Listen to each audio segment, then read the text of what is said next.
Deus, quão doce, Senhor Pai, como o Espírito Santo vai descortinando a beleza de Cristo diante de nós.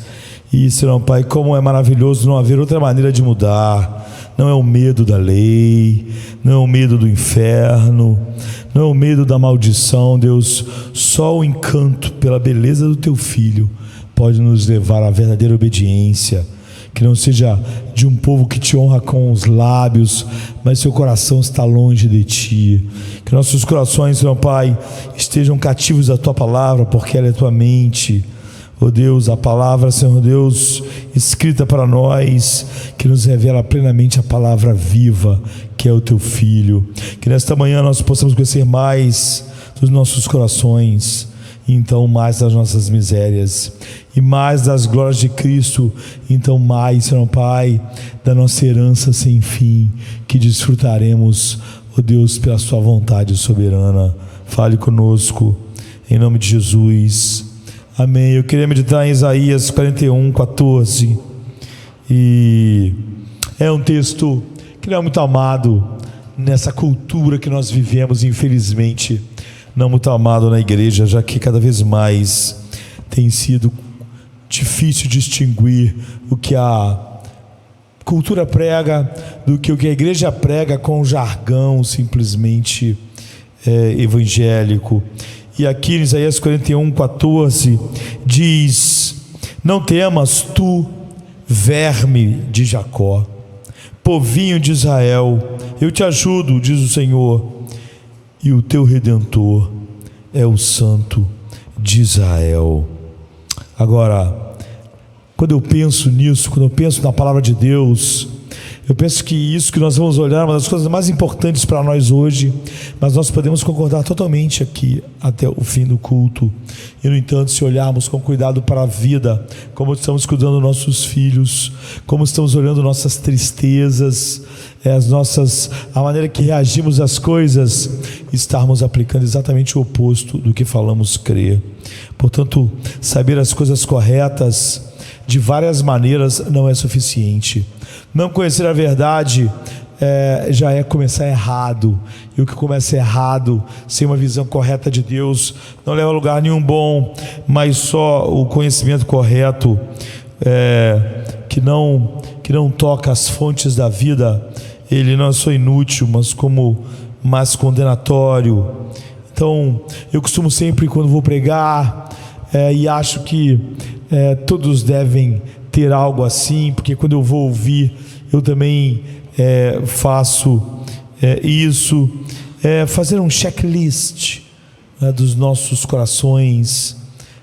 Eu, quando estou meditando, estou constantemente lembrando desse checklist, e quando eu estou ouvindo um sermão, estou fazendo também. Eu acho que precisamos fazer isso, confrontar nossos corações, porque essas coisas não acontecem simplesmente.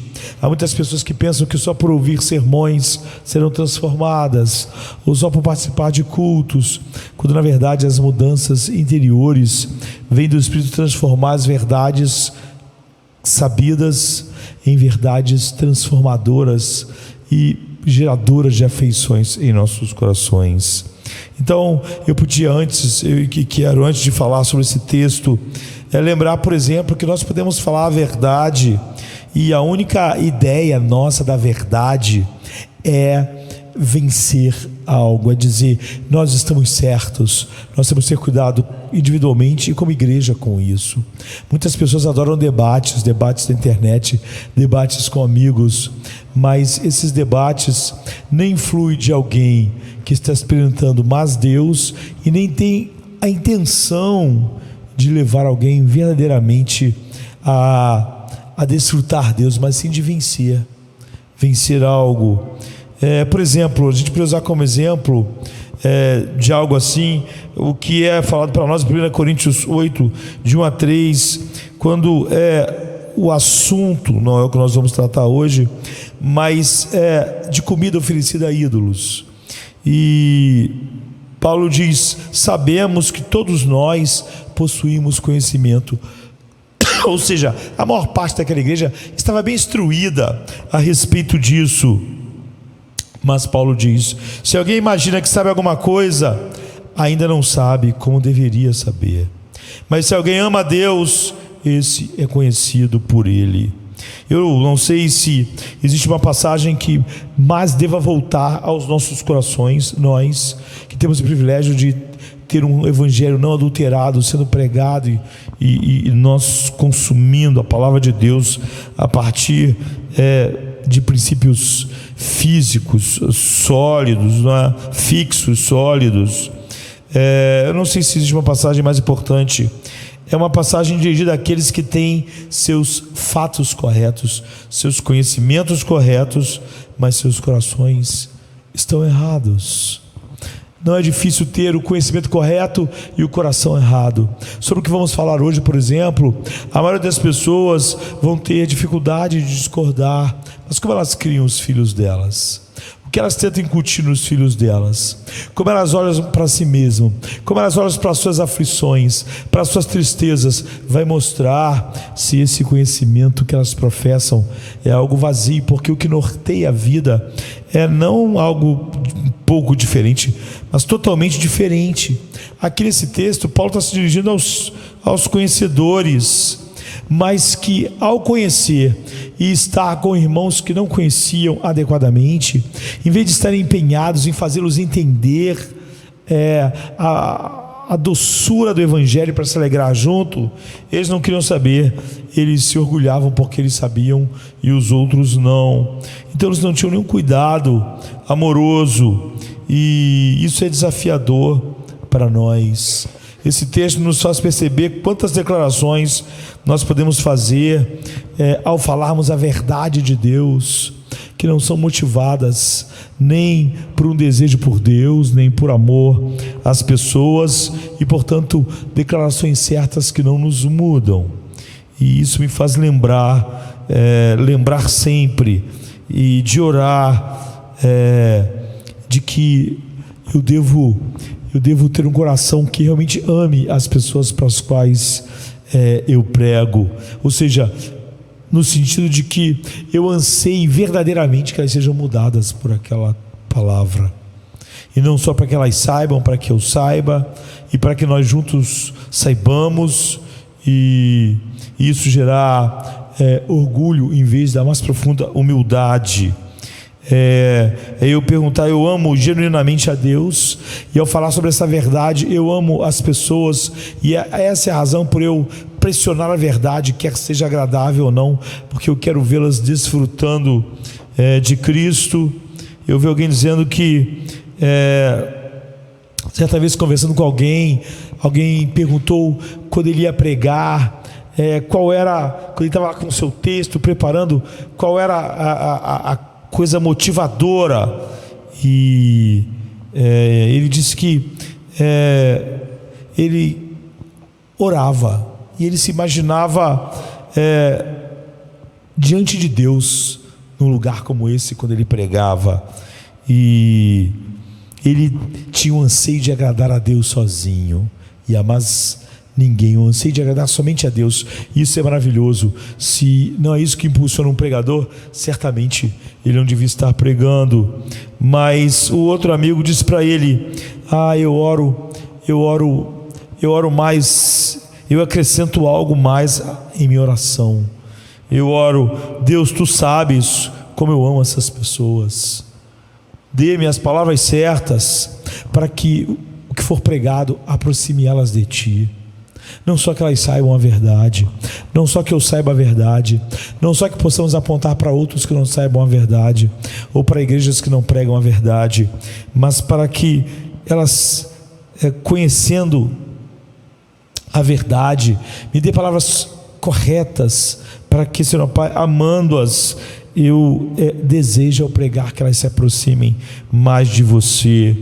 E às vezes nós temos que dizer: oh Deus, eu não amo as pessoas como deveria, não amo meus filhos como deveria, porque senão a coisa mais importante para mim em relação a eles seria a alma deles, e não a sua vida neste mundo, não seus corpos, não seus estudos. Se eu os amasse como amor como tua palavra define, eu ia ter uma prioridade em suas almas. Então eu mantenho um checklist. Como eu disse, nós devemos manter um checklist quando lemos, quando estudamos a palavra de Deus, para estarmos corretos diante dele e para pregarmos de maneira que realmente seja a verdade de Deus, mas com uma profunda intenção.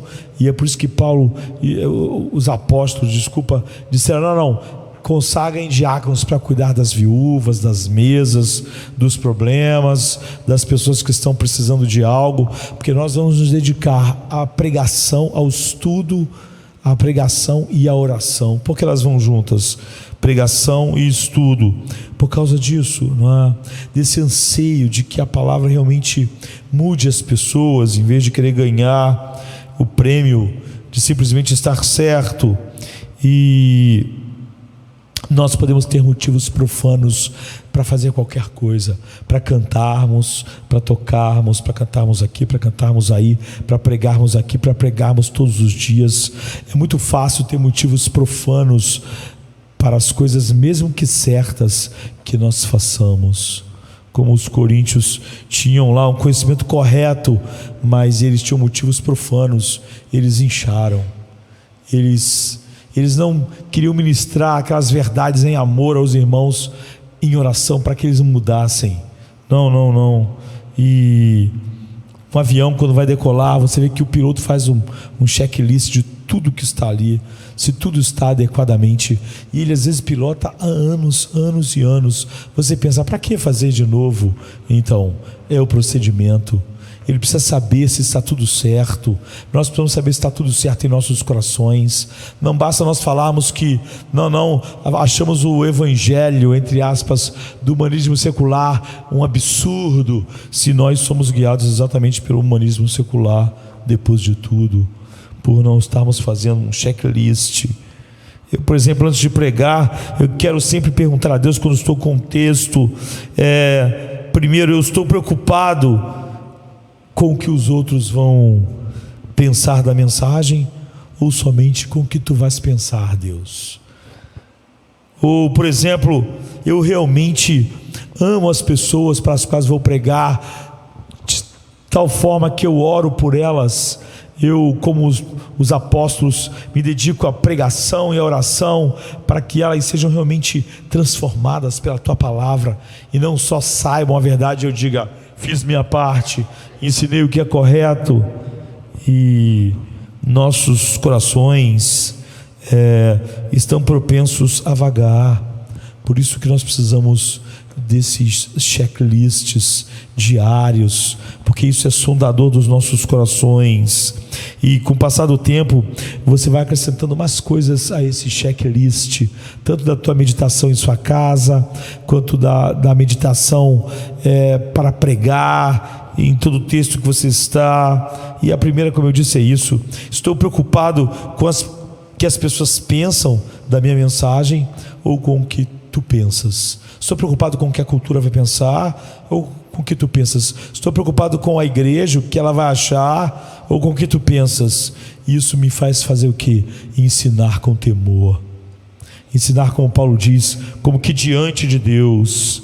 E em segundo lugar, nós podemos checar nossos corações nesse checklist. Eu realmente amo as pessoas para as quais eu prego a tua palavra. E a segunda coisa, então, é ensine com amor. Ou seja, você não só ensina a verdade, como se desincumbir de uma tarefa. Você ora e você se entristece, e você clama quando vê que as pessoas ouvem durante muito tempo a verdade, e isso não faz nenhuma diferença na vida delas. É um sinal terrível. Em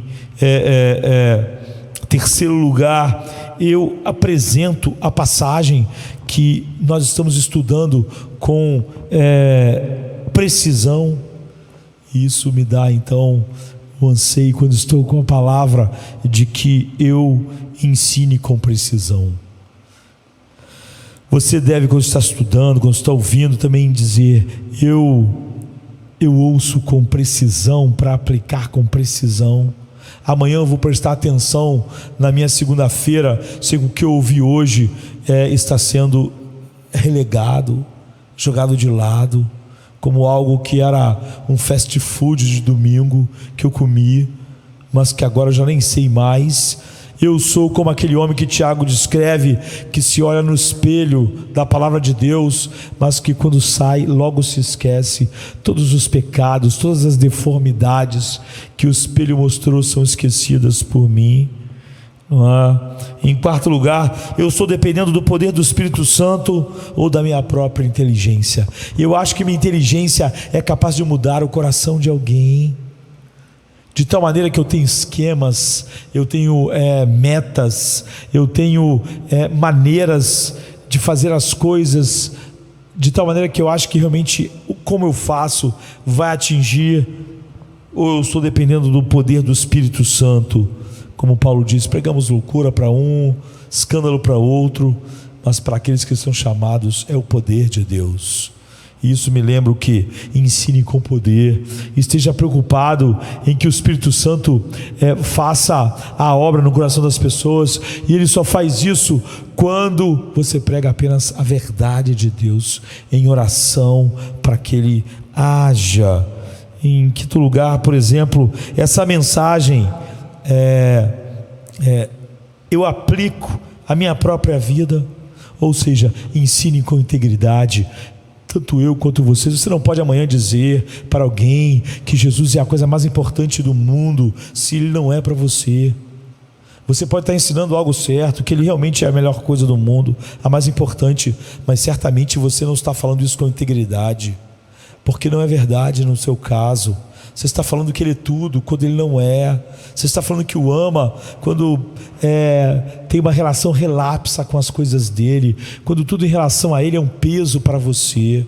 Portanto, não há nenhuma integridade na sua voz. Eu faço checklist quando estou estudando, porque eu quero saber. Eu primeiro quero aplicar isso, e tenho aplicado isso à minha vida. Ou seja, a integridade.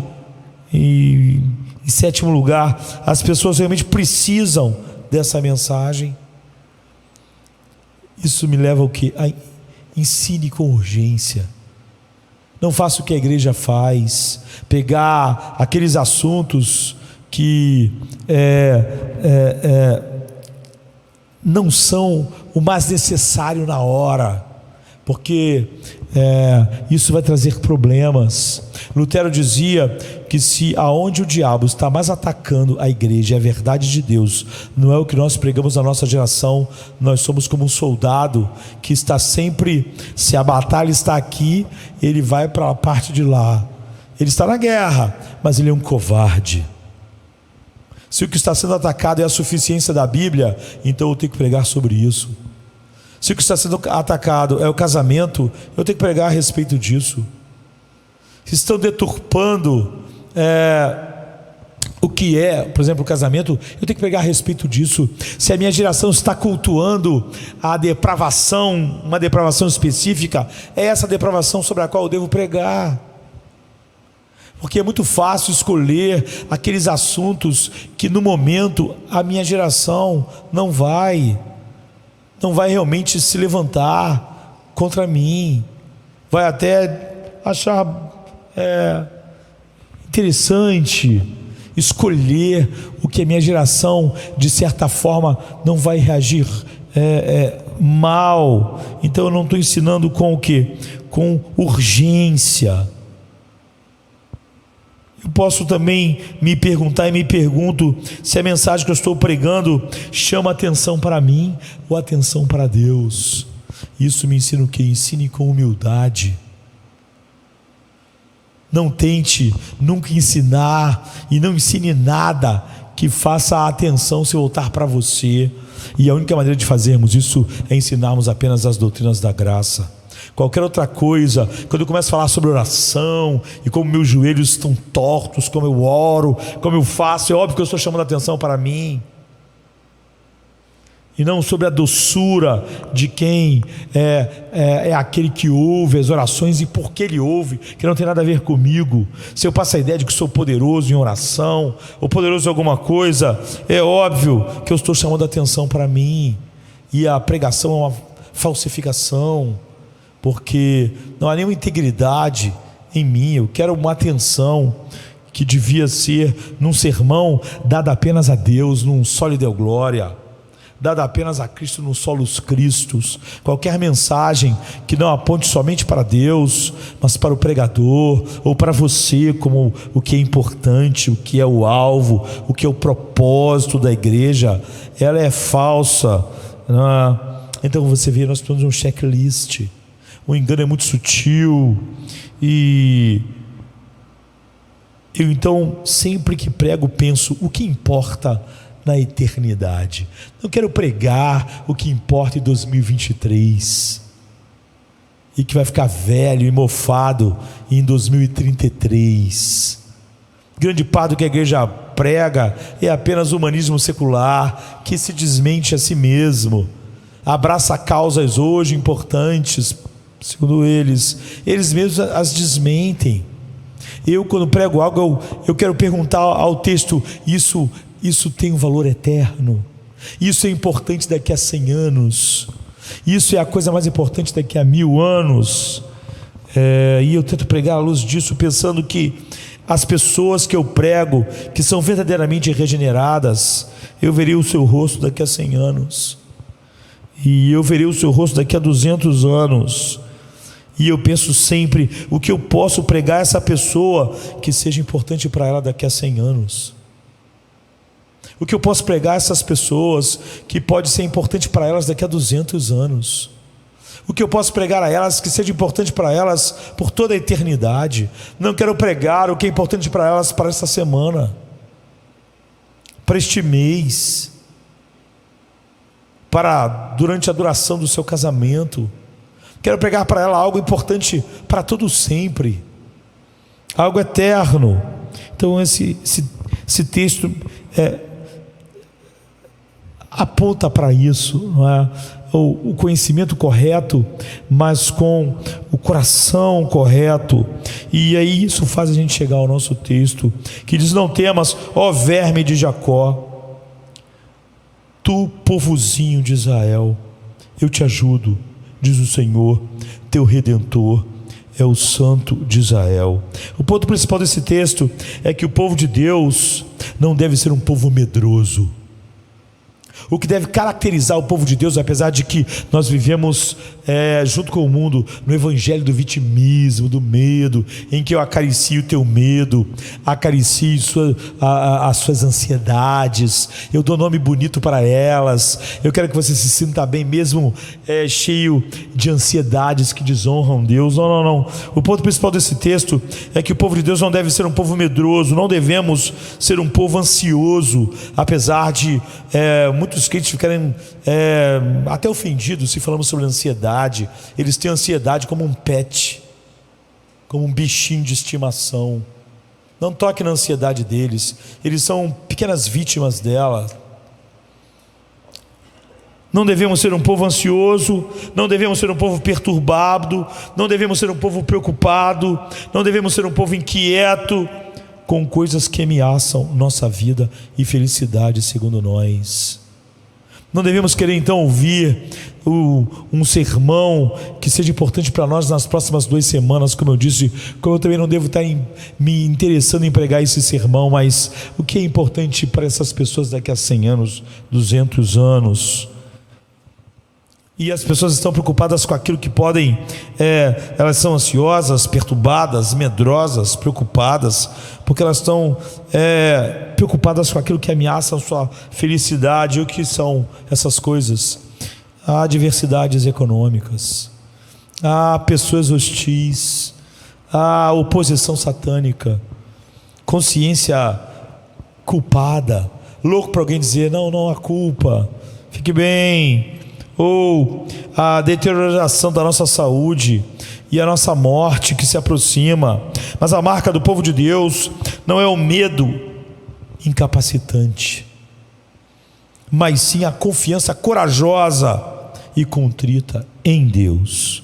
Esse é o ponto principal de Isaías 41:14. O que caracteriza o povo de Deus não é medo, ansiedade, preocupação, que a sua felicidade seja destruída por essas pequenas coisas, mas confiança corajosa. E como eu tenho aquele checklist, e como então a primeira coisa é se eu prego com temor diante de Deus. Ao pregar, você vê, eu sempre estou livre de várias coisas. Eu, por exemplo, não tenho a missão na minha pregação de adicionar uma cobertura feliz ao bolo da sua decisão por Cristo. Eu não preciso fazer isso, não farei isso nunca. Eu estou em uma missão para mostrar a você, pela palavra de Deus, que se tudo que você tem é uma decisão por Cristo e nenhum deleite em Cristo, você não tem Cristo. Se tudo que você tem é uma decisão, se não há deleite, pelo contrário, se o oposto desse texto é o que caracteriza a vida, não há Cristo na vida. Nós não somos salvos por meras decisões. Muitas pessoas se dizem reformadas, acreditam nas doutrinas da graça, mas elas acreditam que as pessoas acabam sendo salvas por suas decisões. Por isso elas têm tantas dificuldades com as verdades que falam das afeições novas em novos corações, naqueles que são salvos. Nós somos salvos não pelas nossas decisões, mas pela obra soberana de Deus, por seu Espírito, fazendo com que nós nasçamos de novo, como vimos há poucos dias, para uma viva esperança. E o que traz a existência a essa nova criatura, o Deus Todo-Poderoso, o Espírito Santo, o Deus Eterno, a terceira pessoa da Santíssima Trindade, que traz a existência essa vida, essa nova criatura, fazendo-nos nascer de novo. É o mesmo Deus que tem novas afeições por Deus para colocar em nossos corações, e tirando as nossas afeições do mundo, e o nome disso é salvação. A salvação não é o meu cérebro fazendo o que ele poderia fazer apenas com instrução, tendo alguém que ensinasse o que era correto para ele, porque esse não era o problema da minha vida, que meu coração não tinha instrução, minha mente não tinha instrução correta. Salvação não é o meu cérebro fazendo o que ele pode fazer sozinho, e por isso eu não preciso me preocupar em pregar o evangelho pensando, em pregar a verdade pensando, as pessoas serão capazes de fazer isso, porque a salvação bíblica, a salvação que eu prego, é um milagre operado pelo Espírito Santo sobre mim, fazendo o que eu não poderia fazer por mim mesmo,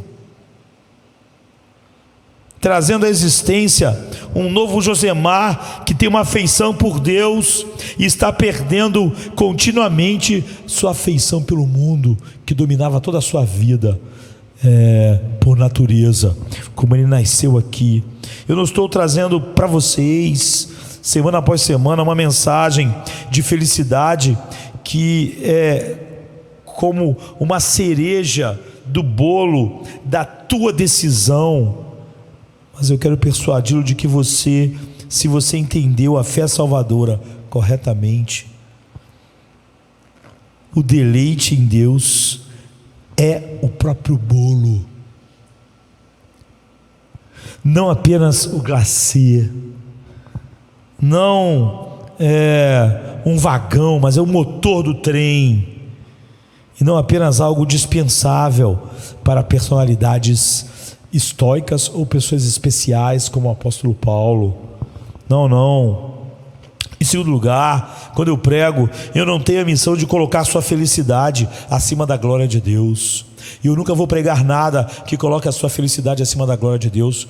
Por isso é uma das coisas que mais as pessoas se decepcionam quando elas querem aconselhamento pastoral. Elas realmente acham que eu, ou quem eu instruí para fazer aconselhamento pastoral, está preocupado com a felicidade dela mais do que com a glória de Deus. Portanto, vai falar mais ou menos o que ela quer para se sentir feliz. Mas eu, nem quando prego, nem quando aconselho, e essa é uma das decepções para quem normalmente quer aconselhamento, já sabe o que a Bíblia diz. A pessoa quer aconselhamento porque ela queria encontrar alguém que colocasse a felicidade dela acima da glória de Deus. E ela não sai muito feliz de aconselhamentos que dizem para ela que a felicidade dela não é mais importante que a glória de Deus. Não a felicidade como ela imagina, é óbvio. Então eu não tenho essa missão. Portanto, no final do dia, no final da semana, no final do ano, eu não olho se realmente cumpri minha missão, porque fiz as pessoas se sentirem felizes acima da glória de Deus. Pelo contrário, minha missão é oposta. Eu estou em uma missão para colocar a felicidade, a tua felicidade, apenas na glória de Deus, em nenhum outro lugar. Em terceiro lugar, quando eu prego, eu não tenho a missão de ajudar você a se sentir bem consigo mesmo. Grande parte das heresias e dos desvios doutrinários, tanto na igreja totalmente longe de Deus, quanto na igreja reformada, em pastores reformados, é porque eles acham que tem a missão de fazer as pessoas se sentirem bem com elas mesmas. E é por isso que, quando eles falam de maneira geral, como Paulo aos Gálatas, vocês, se outro pregarem outro evangelho, seja anátema. Vocês tendes caído da graça. Vocês começaram no espírito e estão querendo aperfeiçoar na carne. Vocês esvaziaram a glória de Cristo. Tem muitas pessoas que dizem isso, mas eles falam de uma maneira geral. Mas sempre que fala de uma igreja de verdade, com endereço, com gente, aí não, apesar de tudo ainda é o evangelho. Paulo não era assim. Paulo estava falando para os Gálatas, ele que pregou para eles. Ele não estava falando: olha, se isso é o que vocês estão pregando aí, vocês não pregam mais o evangelho. Aí, entre vocês esvaziaram a cruz de Cristo, tendes caído da graça como igreja. Não é que um verdadeiro homem salvo pode cair da graça, mas como igreja, vocês não são mais um lugar onde a graça de Deus realmente está. Vocês caíram. O que vocês pregam é tão danoso quanto o que os judeus estão pregando, quanto os pagãos. Não há mais nada. Vocês esvaziaram a cruz. Mas Paulo não está falando disso de pessoas que ele não conhecia, mas pessoas que ele disse que amavam tanto ele, que se pudessem, como ele tinha um problema na vista, teriam arrancado os seus olhos para dar para ele. Mas ele, para essas pessoas, dizem: vocês abandonaram a verdade, vocês estão abandonando a verdade. Ele não disse isso de maneira geral para pessoas que ele não conhecia. E aí, sempre que tivesse que aplicar alguém, mas nesse caso aí, apesar de tudo isso, Deus ainda está nesse evangelho distorcido. Ele não estava falando para pessoas estranhas. Portanto, eu não tenho a missão de ajudá-los a se sentirem bem consigo mesmos. Eu estou em uma missão para ajudá-los a se sentir bem com a grandeza de Deus, não com vocês. E que você se esqueça de si mesmo, é a minha missão. Esse mundo que nós vivemos hoje, essa ideologia do vitimismo, todo mundo uma vítima, todo mundo sentindo pena de si mesmo, todo mundo culpando todos pelo que é. A minha missão não é ajudar a se sentir bem com você mesmo, colocando a sua suposta felicidade, se sentir bem acima da glória de Deus. Eu tenho uma missão para ajudá-lo a se sentir bem com a grandeza de Deus, e que você finalmente se esqueça de si mesmo e viva uma vida de deleite em Deus.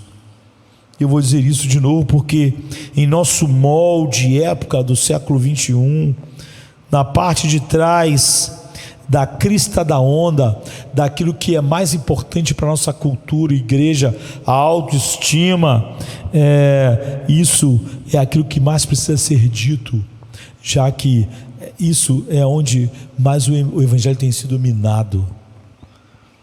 Eu não estou aqui para fazer você se sentir bem consigo mesmo. Essa é uma salvação muito baixa. Se sentir bem consigo mesmo não é salvação, não é?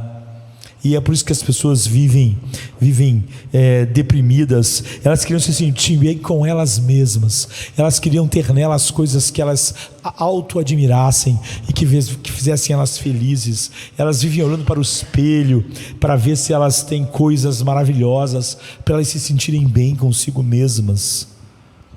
Essa é uma mensagem, eu diria, gospel, ocidental, de extremo baixo nível, e ela está em todos os lugares, e em muitos lugares que se dizem reformados.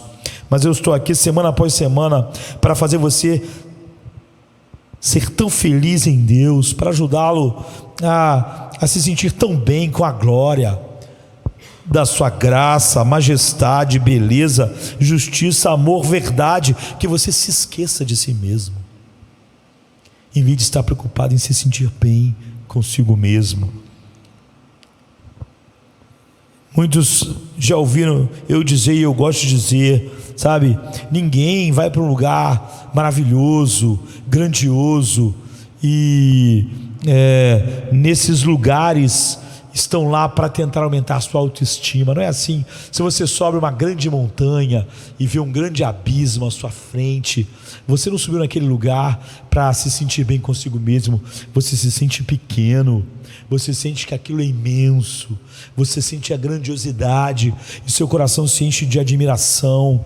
Quando você está no meio do oceano, você não se sente, tu não olha para o oceano imenso, que pode pegar um navio gigantesco e revirá-lo com ondas de 30 metros, 40 metros. Você não olha para um oceano assim para se sentir grande, para se sentir importante, para se encher de autoestima. Você vai para lá e você sente o oposto. E é nisso que está a maravilha. Você sente a admiração quando você olha para o céu e pensa na galáxia em que nós vivemos, no seu tamanho imenso, na nossa pequenez, na nossa insignificância. Isso, quando você olha para isso tudo, você não se enche de uma sensação de autoestima e de grande valor. Você sente que é pequeno, que tudo é imenso, e essas coisas fazem você se encher de quê? De admiração. Há algo sagrado, não é? Naquela imensidão. E por quê? Na beira dessas coisas, quando você sente sua alma sendo atraída para essa vasta, diante de uma catarata imensa, diante de um cânion imenso, de uma montanha imensa, de um oceano imenso, quando você está diante dessas coisas enormes, à beira dessas coisas, olhando para essas coisas, acontece algo, mesmo que tênue na alma do homem natural. O que acontece é a admiração, não por você. O que acontece é um senso de grandiosidade, mas não a tua, mas é daquilo que te faz pequeno. Você fica admirado, você pensa, como Davi, quando olho para os céus, obra dos teus dedos. O que é o homem para que te lembre deles? Você vê, ele não consegue olhar para os céus imensos e se encher de autoestima. Ele pensa o contrário. O que é o homem? Olhe para o céu, olhe para a grandiosidade. Quando você olha para mais do que essas coisas estão apontando para algo maior, não é? O que acontece é a admiração. A admiração é para o que nós fomos feitos. Nós fomos feitos para admirar. Nós fomos feitos para ficar maravilhados. O céu não é um lugar cheio de espelhos, onde você vai passar o resto da sua vida olhando para você mesmo e se admirando e se achando maravilhoso finalmente, agora. Mesmo que lá você seja feito por Deus um ser perfeito e sem mácula e sem ruga, e a imagem de Cristo, não é o lugar que você vai olhar para o espelho para se auto-admirar, não é? se achar incrível, se achar maravilhoso. Você vê os querubins, serafins, são criaturas maravilhosas, incríveis, perto de nós, são poderosos, são inimaginavelmente grandes como criaturas perto do que nós somos, mas eles não estão maravilhados consigo mesmos. Eles não estão olhando num espelho pensando, ó, que coisa grande nós somos. Eles estão tapando as suas faces, eles estão dizendo: santo, santo, santo é o Senhor, toda a terra está cheia da sua glória.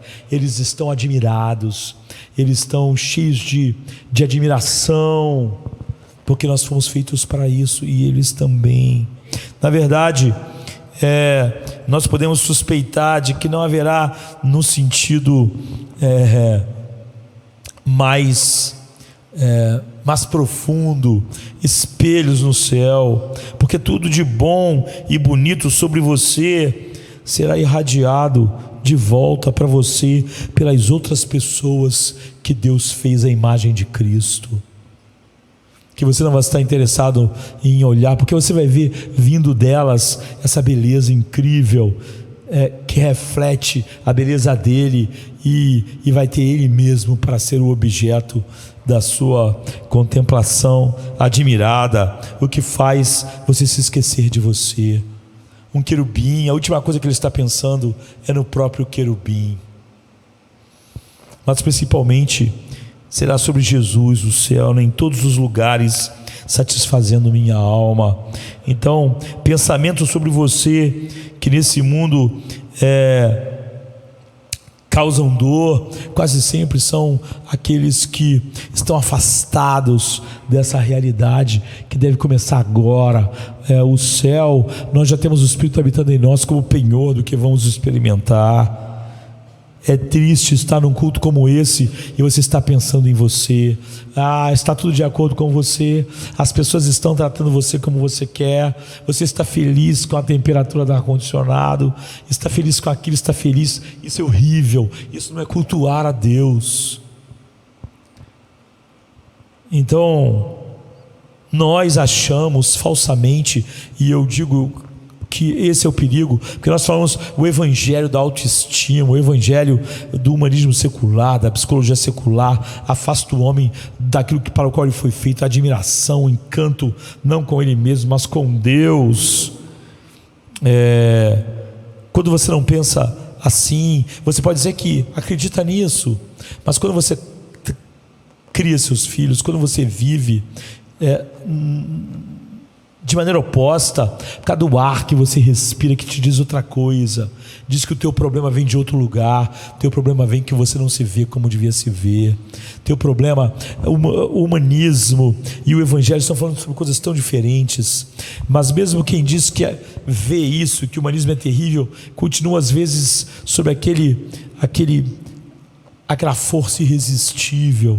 O humanismo diz, e a nossa cultura diz, que você não é feliz porque você não se vê maravilhoso como você é, não se aceita como você é, que você não vê que você é uma pessoa importante, incrível, que quando você olhar para você no espelho e achar maravilhoso, então tudo vai ficar bem dentro do seu coração, então você vai ser curado. Quando você olhar e se sentir bem consigo mesmo, tudo vai ficar bem. E é por isso que esse mundo é cada vez mais deprimido, porque quanto mais ele olha para ele mesmo, o que ele vai achar lá?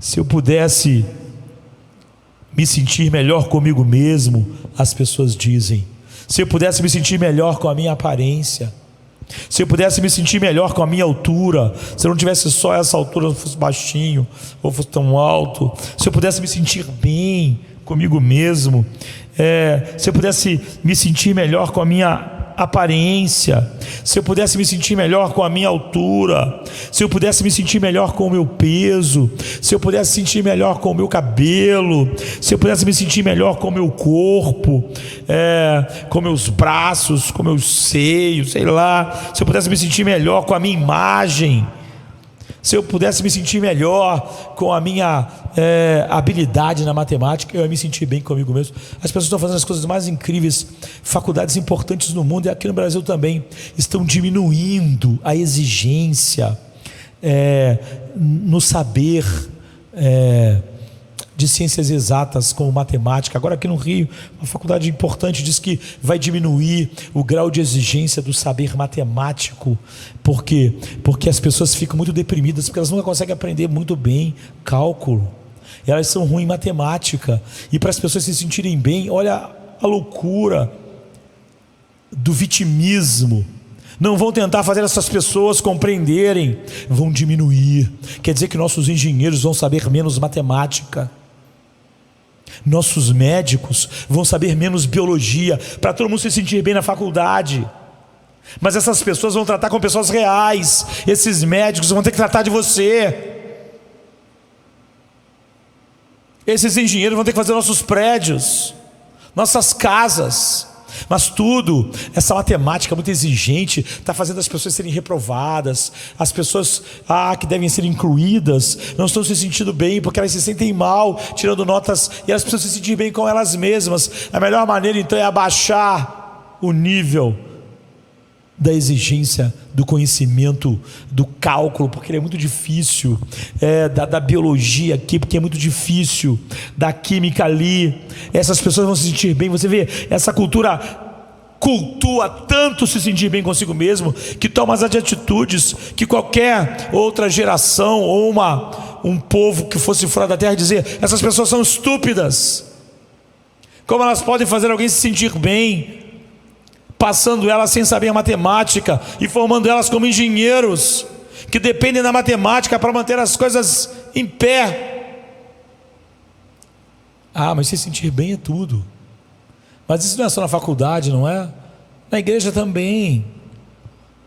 E as pessoas acreditam que se elas se sentirem melhor com elas mesmas, por causa da aparência, altura, peso, imagem, cabelo, habilidade matemática, se um pastor se sentir bem com o seu ministério, com a aceitação, com o crescimento, com a popularidade, então ele não vai ser esse pastor triste, desanimado, deprimido. Ele vai se sentir bem consigo mesmo, vai se sentir um sucesso.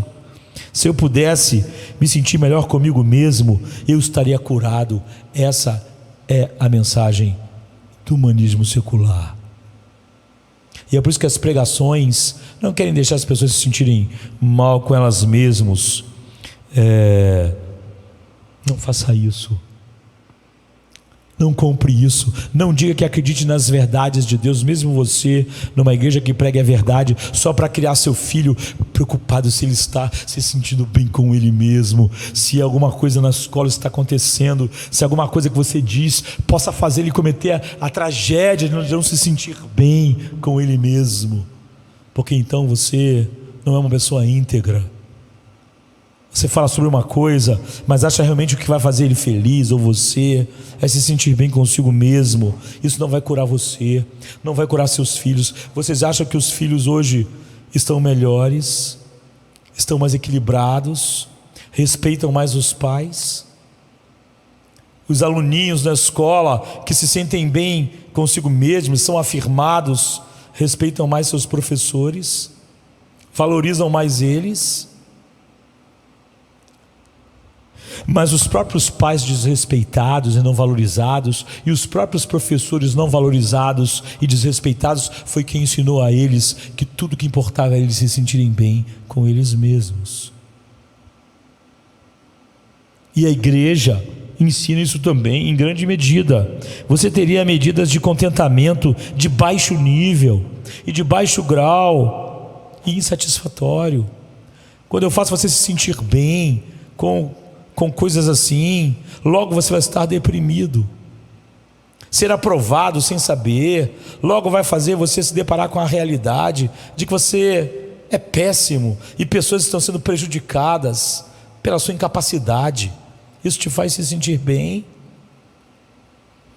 Você foi feito para ver Deus, amar Deus, se deleitar em Deus, se maravilhar com Deus. Portanto, eu não estou aqui para ajudá-lo a se sentir bem consigo mesmo.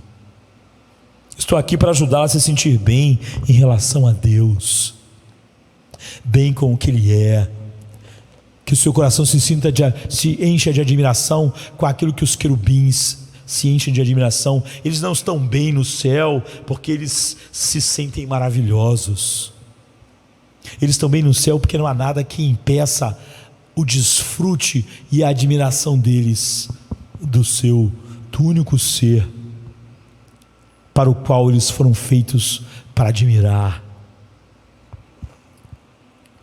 Então eu estou aqui não para ajudar você a se sentir bem consigo mesmo. Você vai dizer, então você está aqui para quê, pastor? Ou então quando você me aconselha, você não está lá para fazer eu me sentir bem comigo mesmo. Então está para quê? Eu estou aqui para você se esquecer de você mesmo. Quando eu aconselho você, eu quero que você se esqueça de si mesmo. Entregue a sua vida em amor ao proclamar as belezas infindáveis de Cristo.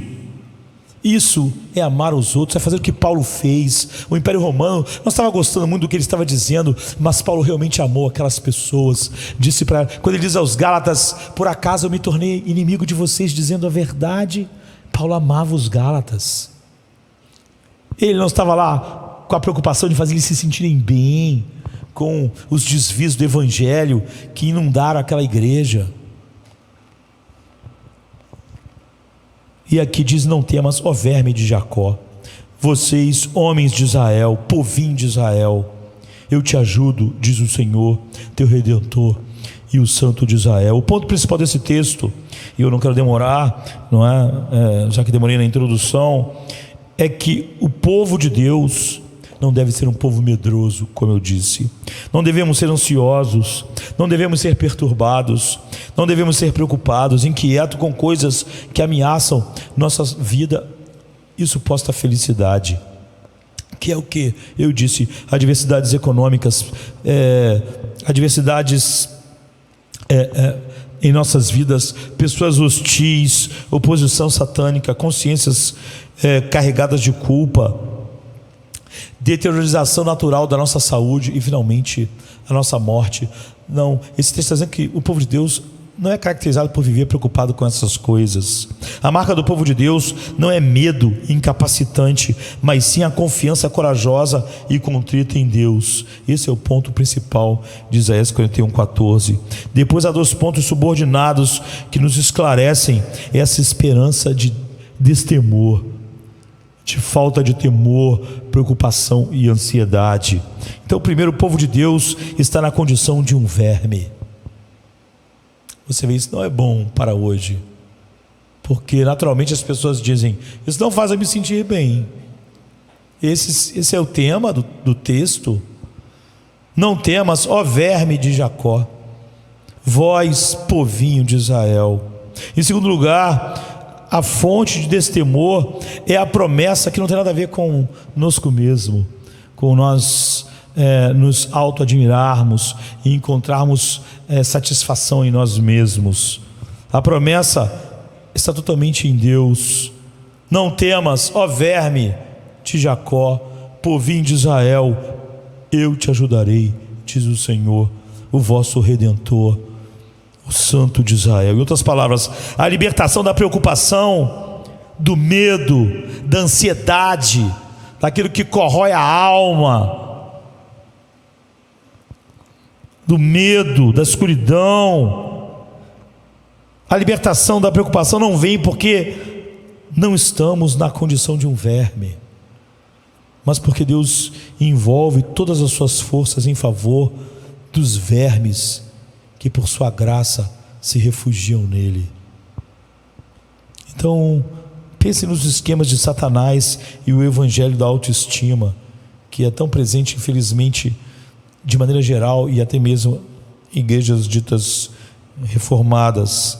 Essas verdades são muito importantes hoje, por 3 razões. Por aquilo que Lutero disse, aquilo que mais ataca o evangelho é onde nós devemos estar lutando, e não a guerra está aqui, eu estou lá do outro lado do campo de batalha, lutando contra ninguém. Primeiro, existem tantas tentações para temer hoje como havia no século 8 antes de Cristo. Essas pessoas elas estavam com medo, porque havia muitos perigos, e hoje há tantos perigos quanto havia quando Isaías disse isso. Em segundo lugar, nossa cultura secular e a religiosa também, em que nós vivemos, tenta nos ensinar dia após dia de que nós não estamos na condição de um verme, e que todos os problemas da nossa vida vêm exatamente de nós pensarmos que somos um verme, que nós temos que pensar que nós somos grandes, nós temos que olhar no espelho e nos admirarmos e vermos coisas de valor em nós e nos vermos como importantes, que toda a nossa tristeza, tudo está errado dentro de nós, porque de alguma maneira nós nos vemos como um verme, e nós temos que nos libertar disso e entender que nós devemos abraçar e valorizar coisas que nos mostrem como grandes, como importantes. Ou seja, está exatamente no caminho oposto da Bíblia. A cultura secular e a igreja dos nossos dias vivem para ensinar que nossos problemas e depressões é porque a gente se vê como um verme, e que todos os problemas da nossa vida estão em nós pensarmos assim. Em terceiro lugar, não há muitos segmentos da igreja hoje onde a graça de Deus tem causado lágrimas, alegria indizível de que o Santo de Israel, que a graça dele é exatamente assim, porque esse Deus infinito resolveu, por sua graça, se manifestar para sempre a pecadores como nós, ao verme de Jacó. Satanás planejou uma vitória fenomenal na igreja dos nossos dias, um plano, ao nos ensinar através de 1000 palestras, 1000 artigos, não só vindo da cultura, mas de dentro da igreja, de que nós somos valiosos demais para sermos chamados de vermes.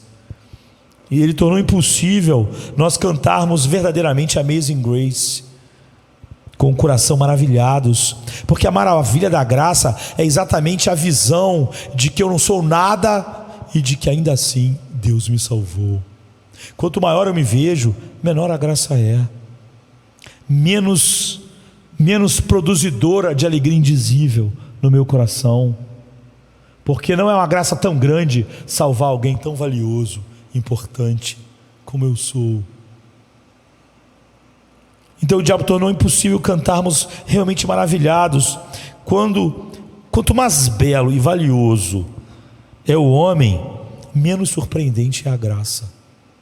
É por isso que tem pessoas que acham horrível um parente ir para o inferno, mas não acham horrível Jesus morrer na cruz.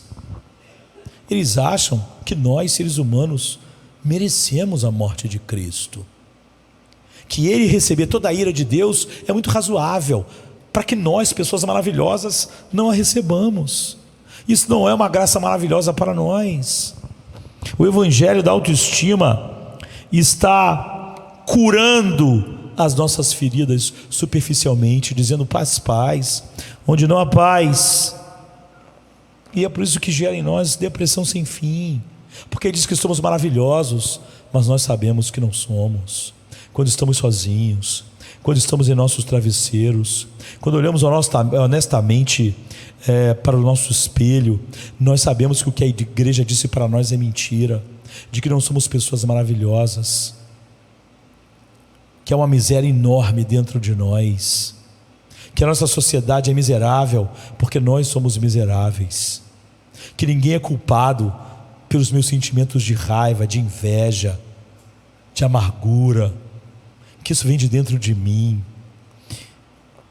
Então as asas da autoestima que nos carregam brevemente, por causa do medo, irão rapidamente se cansar e nos deixar cair no desespero. Cedo ou tarde, quem está batendo as asas da autoestima, porque está tentando se admirar no espelho, a sua altura, o seu cabelo, a sua capacidade, cedo ou tarde essas asas vão cansar de bater, e essa pessoa vai cair em desespero, vai cair em depressão.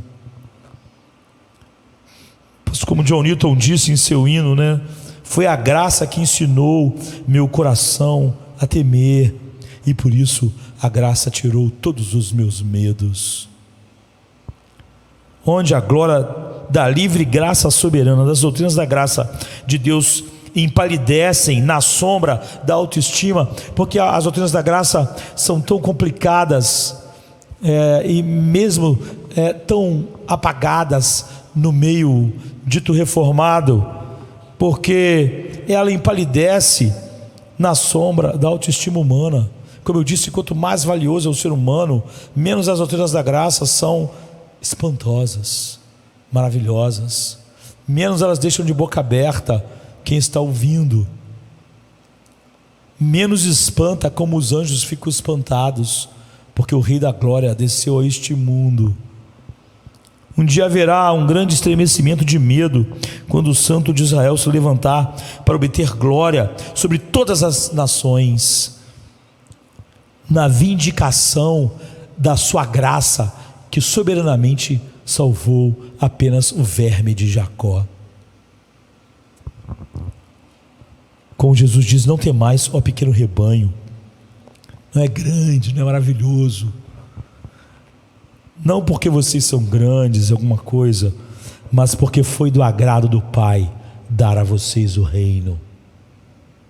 É por isso que vocês não devem temer, não devem viver uma vida de preocupações e medo. Portanto, a palavra de Deus ao seu povo em Isaías 41:14 é uma palavra notavelmente relevante e necessária para os nossos dias. Não temas, ó verme de Jacó, você, povinho de Israel. Por quê? Porque você não é um verme? Porque eu te ajudarei, eu, o seu Redentor. Então, olhe para esses 3 pontos rapidamente. Primeiro, o povo de Deus está na condição de um verme. Em segundo lugar, no entanto, eles não devem ser dominados pelo medo, ansiedade, mas desfrutar de grande confiança em Deus. Em terceiro lugar, porque Deus, em sua graça soberana, sem nenhuma razão no valor de quem ela atinge, por isso ela é tão imensa, para com pecadores indignos, sempre ajudará aqueles que Ele levou a confiar nele. Então, olhe para Israel como um verme. Primeiro, então, o povo de Deus está na condição de um verme. Não temas, ó verme de Jacó, vós, povinho de Israel. O que Deus quis dizer quando chamou seu servo, seus eleitos? Aqui Ele não está falando nem do homem em geral, apesar de que é verdade total sobre todos. Ele está falando do povo escolhido, seus amados. Por que está chamando eles de verme? Há 2 outros lugares na Bíblia onde essa palavra se refere ao homem. Primeiro está em Jó 25, 4-6. Bildade diz a Jó assim: como pode o homem ser justo diante de Deus? Como pode ser puro aquele que nasceu da mulher? Eis que até a lua não brilha e as estrelas não são limpas aos olhos de Deus, quanto menos o homem, que é uma larva, e o filho do homem, que é um verme. Ou em outra versão: como pois seria justo o homem para com Deus, e como seria puro aquele que nasce da mulher? Eis que até a lua não resplandece e as estrelas não são puras aos seus olhos, e quanto menos o homem, que é um verme, e o filho do homem, que é um vermezinho. Então, o mínimo que nós podemos dizer dessa passagem é que um dos significados do termo verme para nós, quando aplicado ao homem, é que ele é impuro e justo e inaceitável diante de Deus. Não é pouco, é totalmente inaceitável, injusto, impuro. Se nem, como está dizendo aqui, as estrelas são puras, nem o céu é puro aos seus olhos, imagine o homem. Então a imagem é usada porque os vermes não são sujos só por fora. Você não acha que o verme é sujo só porque ele está na lata de lixo, não é? Mas porque eles estão cheios de sujeiras, doenças. Eles são um verme, não porque estão no lixo. Eles estão no lixo porque são um verme. Portanto, se eles não estiverem no lixo, eles ainda são um verme, porque não é o lixo que fez deles um verme, é eles serem um verme que faz eles estar no lixo, no cocô, no animal apodrecendo. A outra passagem é o Salmo 22:6, onde o salmista clama: eu sou um verme, e não um homem, desprezado pelos homens e desprezado pelo povo. Outra versão: mas eu sou verme e não homem, opróbrio dos homens e desprezado do povo. Aqui o foco não está na condição da imundície, como no outro texto, mas na forma como os vermes são tratados. Eles são desprezados pelo homem. Ninguém vê o verme como algo valioso. Está falando sobre o caráter daquilo que humilha, que degrada, o estado ou condição que revela alto grau de baixeza, torpeza, abjeção e degradação. Para que serve um verme? O que alguém sente ao olhar um verme? Agora, quando olhamos para o nosso próprio texto, que é Isaías 41:14, a evidência de que ambos os significados estão em vista quando Deus chama Israel de verme. Por um lado, Israel está sendo pisado, como os vermes são pisados por nós em seu cativeiro babilônico. Está sendo pisado pelos seus inimigos, está sendo visto como um nada, está sendo esmagado. Então ele está sendo tratado assim em seu cativeiro. Israel é desprezado, eles como opróbrio, visto como nada, visto como quem a Babilônia pode simplesmente esmagar. Mas Deus vai reverter essa situação, conforme os versículos 15 e 16. Ele vai fazer do verme um triturador vitorioso. Por outro lado, se nós perguntarmos por que Israel está sendo tratado como um verme pela Babilônia e por outras nações, a resposta é que Israel sempre agiu como um verme em sua impureza. E então, em Isaías 59, de 1 a 8 diz: as vossas iniquidades fizeram separação entre vós e Deus, e os vossos pecados esconderam de vós a face dele, para que ele não os ouvisse. Porque as vossas mãos estão sujas de sangue, e os vossos dedos de iniquidade. Os vossos lábios falam mentiras. A tua língua murmura, reclama. A tua língua murmura maldade. Ninguém entra com justiça, ninguém vai com justiça honestamente em seu dia a dia. Eles confiam em apelos vazios, eles falam e acreditam em mentiras, eles concebem prazeres vãos e eles geram iniquidade. Aquele que come com seus ovos morre, e daquele que é esmagado nasce uma víbora. Da natureza de vocês, suas teias não servirão de vestimenta, os homens não se cobrem com o que fazem.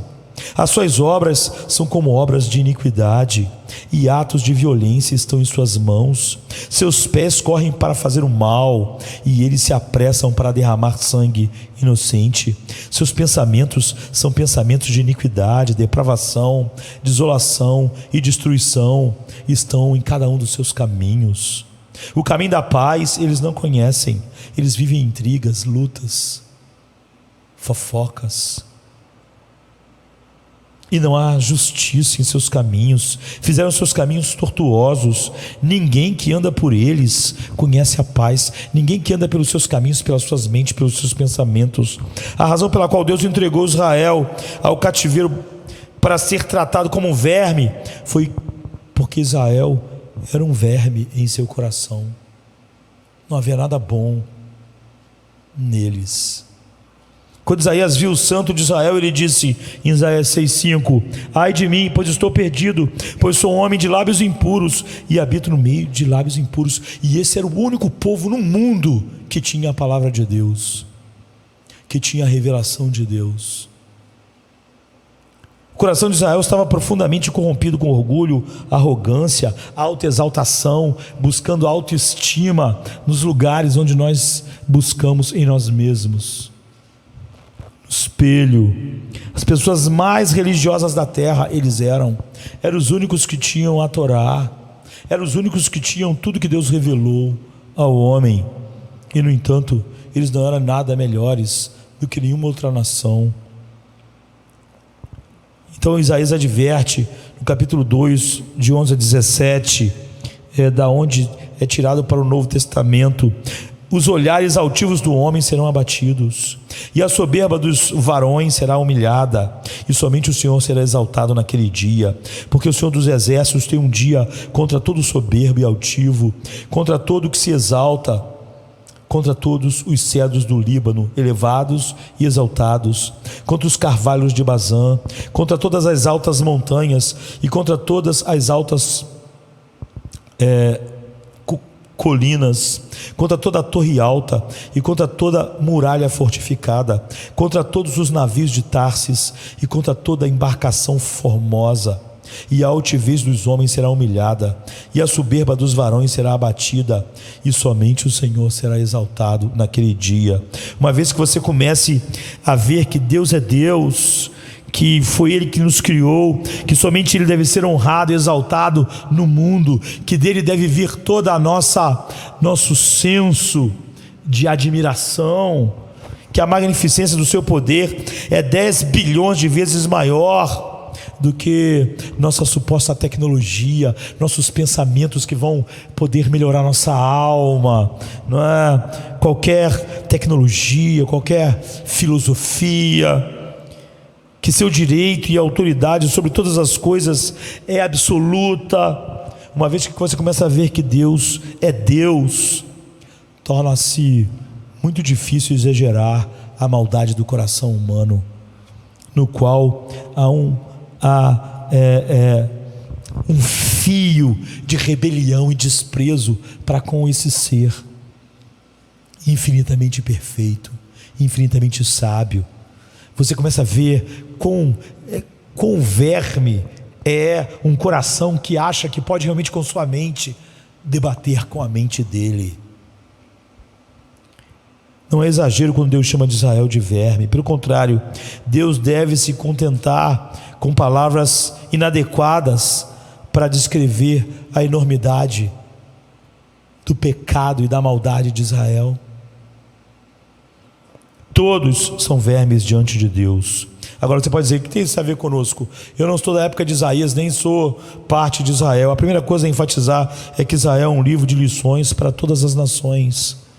Paulo disse em Romanos 3,19 que a lei fala aos que estão debaixo da lei para que se cale toda a boca e o mundo inteiro seja culpado diante de Deus.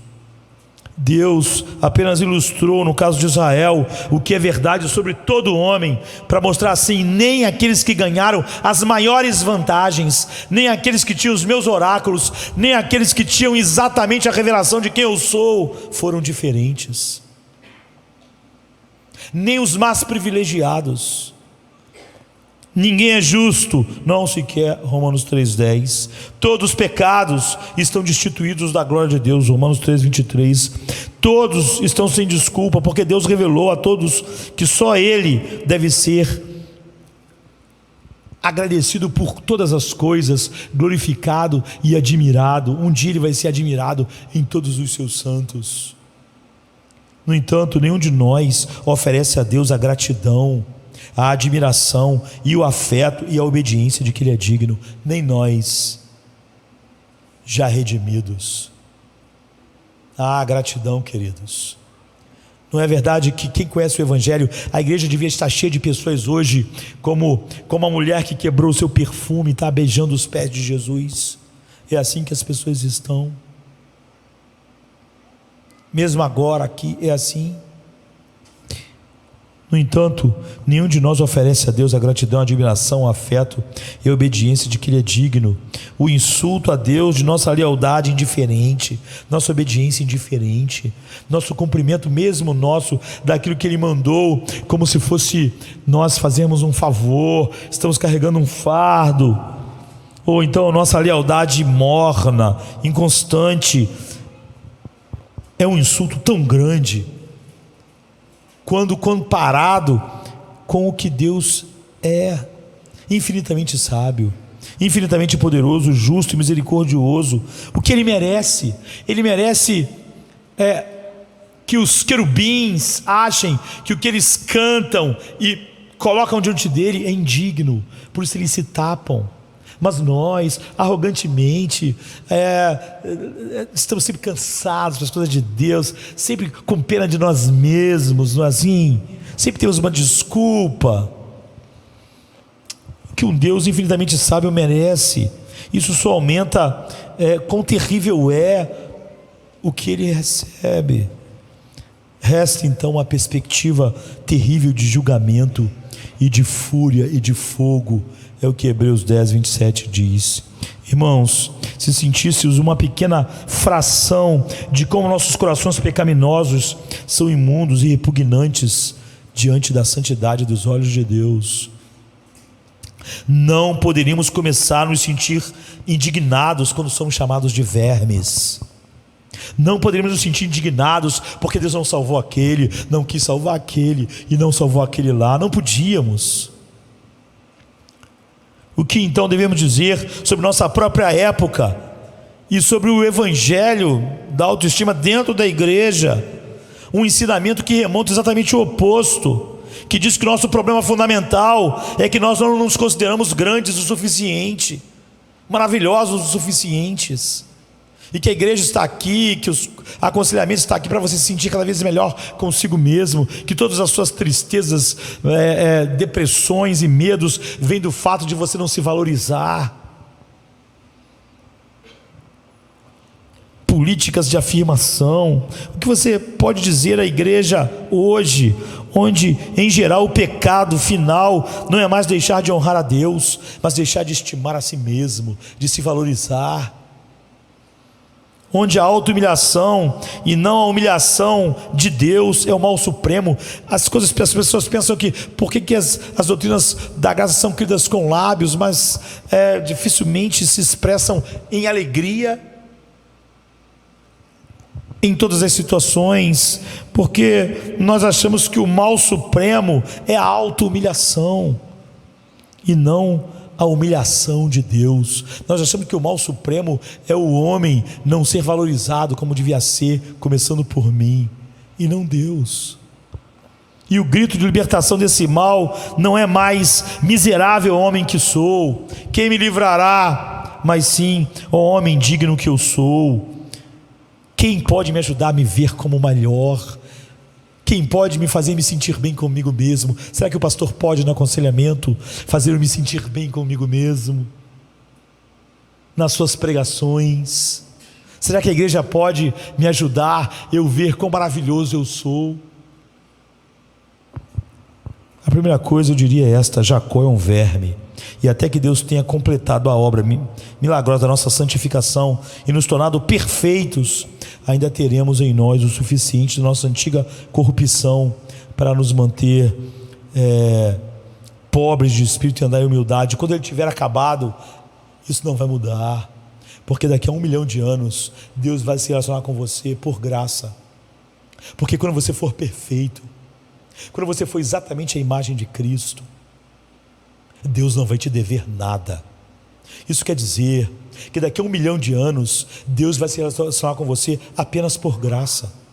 Quando você for perfeito e der a Ele o perfeito louvor e for a imagem de Cristo, você só vai estar dando a Ele o que Ele é digno. Você só vai estar fazendo o que você devia ter feito sempre. Não vai estar dando nada a Ele que Ele realmente não devia ter sempre recebido, e recebe do seu Filho, o Filho do Pai, todos os anjos. Portanto, daqui a 1 milhão de anos nós vamos dizer: nós temos recebido da sua plenitude, não o reconhecimento de que agora, finalmente no céu, nós somos maravilhosos. Nós vamos estar dizendo: da sua plenitude nós temos recebido graça sobre graça, para sempre. Não discuto que Cristo pagou por nossa redenção e que o Espírito Santo entrou em nossas vidas e começou a nos transformar, mas o que precisa ser enfatizado é que tomar essa inimaginável condescendência divina, essa graça infinita e totalmente gratuita e merecida, pela qual Deus está exaltando a sua autossuficiência, está exaltando a sua graça para mostrar eternamente a glória da sua graça. pegar isso e transformar em uma história cujo tema é o meu valor, é uma farsa. Porque se eu tenho um valor que mereça isso, então a graça não é tão grande quanto ela é. Se eu tenho algum valor, o sacrifício de Cristo não foi tão grande. Inexplicável, não é uma graça inexplicável, inefável. Além do mais, não é uma contradição da expiação quando eu, filho de Deus, me sinto como um verme por pecar contra um Deus que morreu por mim. Eu te pergunto, o que devo pensar de mim quando eu peco? Que sou um pobre coitado? Como devo considerar meu coração quando ele não ama a misericórdia de Deus como devia? Não se sente inflamado pela perfeição de Deus, não se deleita na palavra, recua na oração, se anima com tudo, menos com o culto, abriga pensamentos lascivos, valoriza o louvor dos homens, está empolgado com uma viagem daqui a 6 meses, mas muito pouco animado com o próximo culto. O que? Você pode me dizer, chame isso de perdoado. E eu respondo, sim, eu faço isso, mas ouço, o perdão não causará uma ondulação sequer na piscina das minhas afeições, a menos que eu sinta o fedor da minha corrupção que esse perdão cobriu. O que está faltando no evangelho da autoestima, no evangelho hoje, é um retrato vívido e horrível da corrupção que permanece mesmo ainda num cristão. C.S. Lewis disse, quando o homem está melhorando, ele entende mais claramente o mal que ainda está nele. Por isso que Paulo disse que ele era o menor dos apóstolos, não é? Ele foi num caminho oposto. O menor dos apóstolos, o menor dos santos, o principal dos pecadores. C.S. Lewis diz, quando o homem está melhorando, ele entende mais claramente o mal que ainda está nele. Quando o homem está piorando, ele entende cada vez menos sua própria maldade. E enquanto o pecado permanecer, deve haver uma consciência dele, e portanto a convicção da nossa própria pecaminosidade conterá autoaversão, confissão e pedido de perdão e purificação. Acho que esses homens estão absolutamente manifestando o que a Bíblia diz, e portanto a única maneira que eu conheço para explicar a facilidade com que os cristãos aceitam o apelo da autoestima, do humanismo secular, é que o seu pecado deixou de ser hediondo aos seus próprios olhos, em seus corações. Então mesmo aqueles que defendem a doutrina da graça, eles gostam mais de um debate, porque elas na verdade fazem eles têm um bocejo diante do Deus da graça. E o pecado deixou de ser hediondo porque Deus não é um Deus tão grande. Deus não é mais o Deus, Ele não é o juiz soberano da história, livre, gracioso para salvar pessoas que não merecem serem salvas de forma nenhuma, cujos olhos são puros demais para contemplar o mal, e nós, a não ser que Ele mude, somos apenas um feixe de mal. Em vez disso, Ele é um ser vago, sentimental, que de alguma forma funciona para nos ajudar a encontrar nosso próprio valor. Ele é um psicólogo humanista tentando nos ajudar a vermos como somos importantes. Quando Deus é destronado como o santo de Israel, a repugnância que antes sentíamos pelo orgulho é substituída pelo quê? Pela repugnância que agora sentimos se um texto da Bíblia nos chama de vermes. Mas que Deus seja Deus em Jardim da Luz. Não temas, Isaías diz. Isso significa que Deus deseja que nos acovardemos diante dele, ó verme de Jacó, ó povinho de Jacó, não é?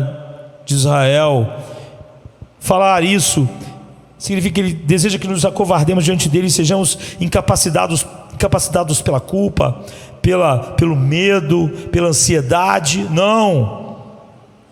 Não tema, ó verme de Jacó. Significa que seremos quebrantados e contritos de espírito, e esse quebrantamento permanecerá e vai humilhar tudo que fizermos. Mas essa verdade não é inimiga da verdadeira alegria e da coragem.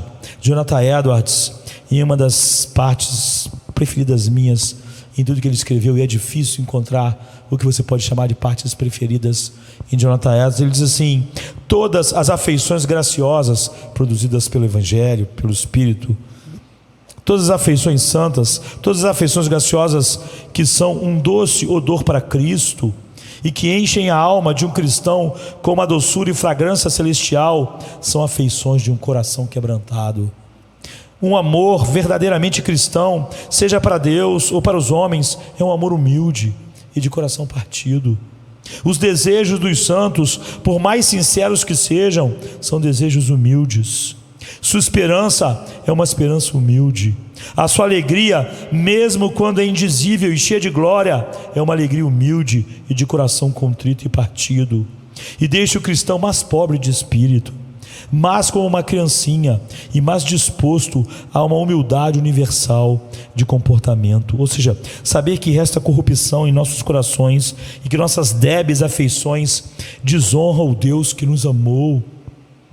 Verme de Jacó não significa que permanecemos quietos, chafurdando na lama da culpa. Significa que nós fugimos para a única coisa que realmente tem valor, Cristo, e nos apegamos à única coisa que os vermes de Jacó têm, a sua cruz, e nos refugiamos como pintinhos sob as asas da misericórdia divina, dessa misericórdia imerecida.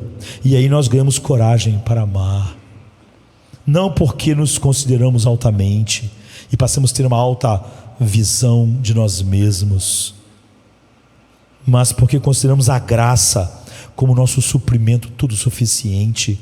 Ela é tão grande porque o infinito derramou sua vida pelo nada, como eu estava dizendo no início, na passagem sobre que se não redimisse o burro com o cordeiro, então o burro teria seu pescoço quebrado. E eu disse: ó minha alma, você é esse burro. É aí que ganhamos coragem na graça que nos faz ver exatamente como somos, e mesmo quando somos purificados de todas as coisas e fomos perfeitos, como dissemos, o que dá coragem, o que dá poder, o que dá resplendor aos serafins, não é que eles se consideram altamente, mas que eles veem que ainda com eles Deus trata com graça. Eles não merecem existir e não pode acrescentar nada a Deus, e nada que um serafim fizer por toda a sua existência não será mais do que aquilo que ele devia fazer. A palavra para os vermes que admitem sua corrupção, se humilham e se refugiam em Jesus é: não tema, ó verme de Jacó. A palavra verme não some. O que ele diz é: não tema, porque você não é mais um verme. Não é isso. E o ponto final do texto dá a razão pela qual, embora sejamos um verme, não precisamos temer. Eu te ajudo, diz o Senhor, o teu Redentor, o Santo de Israel. Então a boa notícia da Bíblia não é que não somos vermes, mas que Deus soberanamente, para mostrar sua graça infinita, ajuda os vermes que Ele levou a confiar nele. Sim, Ele está trabalhando para acabar com a nossa corrupção, mas até onde alguns de nós chegaram, o melhor de ser um pastor cristão,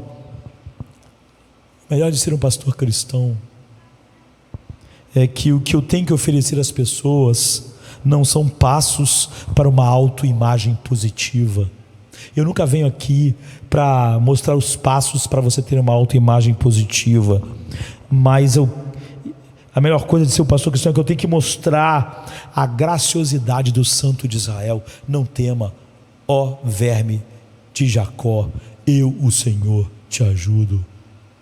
Eu sou a tua força. O mais triste de tudo sobre o evangelho da autoestima é como ele torna tudo pequeno, insípido. Leva as verdades do evangelho, que por séculos tem atordoado os santos e deixado sem palavras de admiração, mártires, e os reduz a dispositivos psicológicos, a serviço da autoimagem insignificante do ser humano. E é isso que o evangelho se transforma. Sei que os cristãos que promovem o evangelho da autoestima dizem que a graça de Deus é uma pedra importante nisso, mas eu pergunto, a graça é o pináculo? A graça é tudo? Lógico que não. Quando nós queremos elevar os homens, é exaltado totalmente.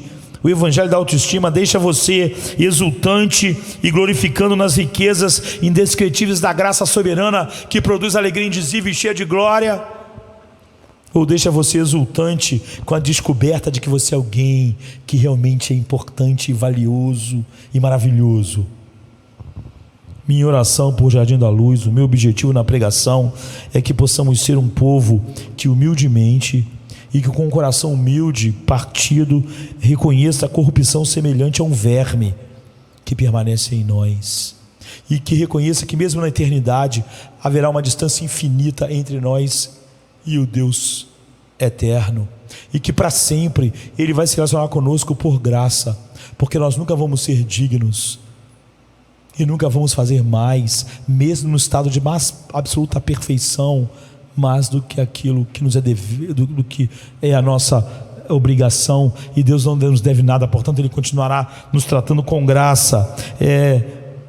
Reconhecer então agora a corrupção semelhante a um verme que permanece em nossos corações, mas que essas pessoas, apesar disso, por causa do verdadeiro evangelho, confiam de todo o coração que em sua graça Deus é por nós, porque Jesus morreu por nós, e que portanto nós somos destemidos, corajosos na proclamação e demonstração da verdade de Deus ao mundo em Cristo, e que nós temos recebido e receberemos para sempre graça sobre graça. Portanto, esse é o meu texto.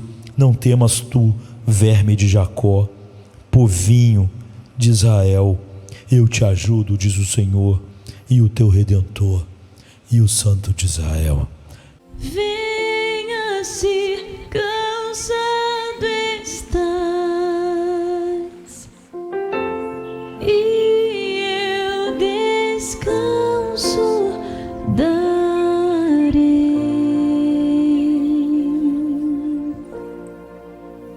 Tu descansarás.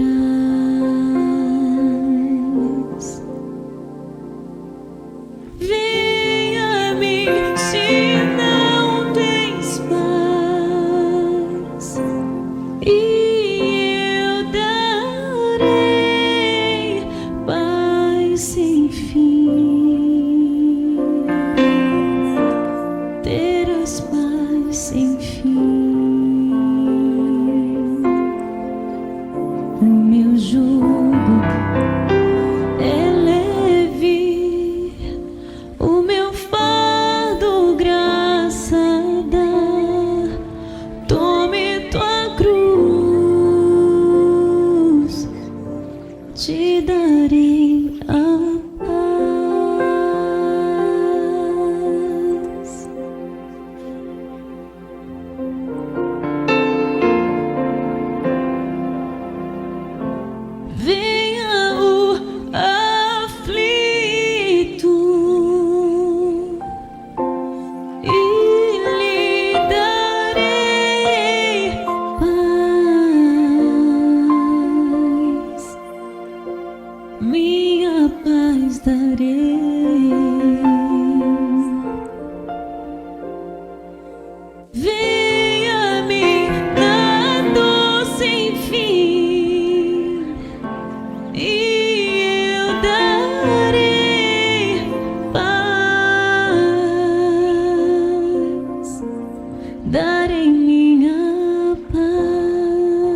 te darei